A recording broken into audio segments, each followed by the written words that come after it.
Shalom. Hari ini kita akan renungkan kitab 1 Samuel pasal 16. Teksnya ayat 14 sampai 23 dan sudah dibagi dua paragraf. Paragraf yang pertama ayat 14 sampai 19. Setelah roh Tuhan mundur daripada Saul, ia diganggu oleh roh jahat dan seorang hamba rekomendasi Daud sebagai pemain kecapi untuk Saul. Paragraf yang kedua ayat 20 sampai 23. Daud menjadi pembawa senjata Saul dan ia menyegarkan hati Saul dengan memain kecapinya.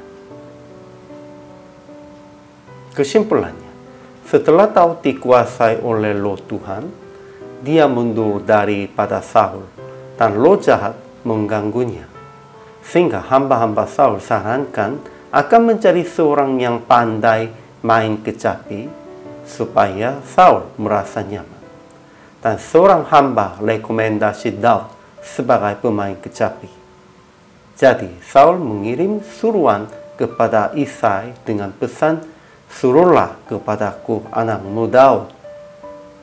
Kemudian Daud sampai kepada Saul dan menyegarkan hati Saul dengan memain kecapi, dan ia menjadi pembawa senjata Saul. Ajaran tentang Allahnya. Pertama, roh Tuhan telah mundur daripada Saul dan roh jahat mengganggunya. Kedua, Tuhan melihatkan kepada banyak orang bahwa Tuhan menyertai Daud. Inilah Tuhan.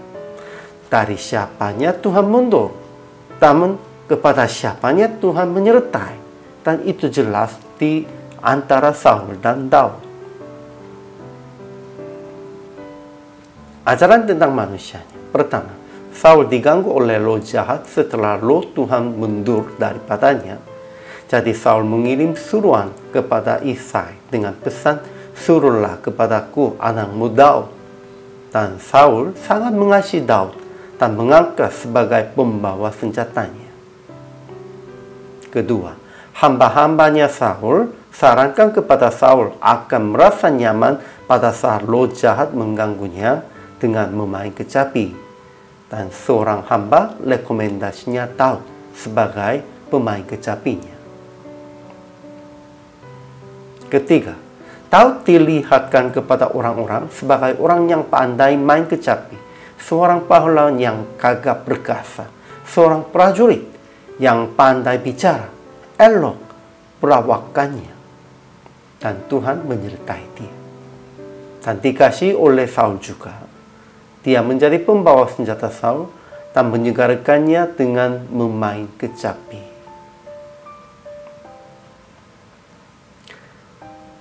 Kemudian aplikasi hari ini. Pertama, berdoa kepada Tuhan akan tetap menyertai di dalam kehidupan Anda, supaya tidak diganggu oleh roh jahat. Kalau Tuhan mundur, kalau roh Tuhan mundur, pasti akan masuk roh jahat dan diganggunya gitu. Sehingga kita harus dipenuhinya oleh roh Tuhan. Kedua, jadilah orang yang direkomendasi oleh orang-orang lain dengan melihatkan kesetiaan dan penyertaan Tuhan. Ya, kalau orang-orangnya ingin rekomendasi Anda, itu dengan apa? Dengan kesetiaan dan dengan penyertaan Tuhan. Kalau mereka melihat begitu, pasti akan rekomendasinya begitu. Ketiga, menyegarkan orang-orang yang dalam kesulitan melalui memuji pujian dengan nyanyian atau memain alat musik. Dan sebenarnya itu bukan karena nyanyian atau musik, karena roh Tuhan sudah penuh dengan Anda dan akan memenuhinya dengan orang-orang yang dalam kesulitannya. Akhirnya praktek hari ini, usaha akan menjadi orang yang direkomendasi oleh orang-orang lain dengan melihatkan kesetiaan, penyertaan Tuhan, dengan menyegarkan orang-orang yang dalam kesulitan melalui memuji pujian dan nyanyian atau memain alat musik. Itulah juga melihatkan dipenuhi oleh roh, dan kita juga harus memenuhinya dengan roh orang-orang dan dunia ini. Inilah kehidupan orang percaya dan semuanya kewajiban orang percaya dan hamba Tuhan. Hari ini juga selama melayani, Tuhan Yesus memberkati.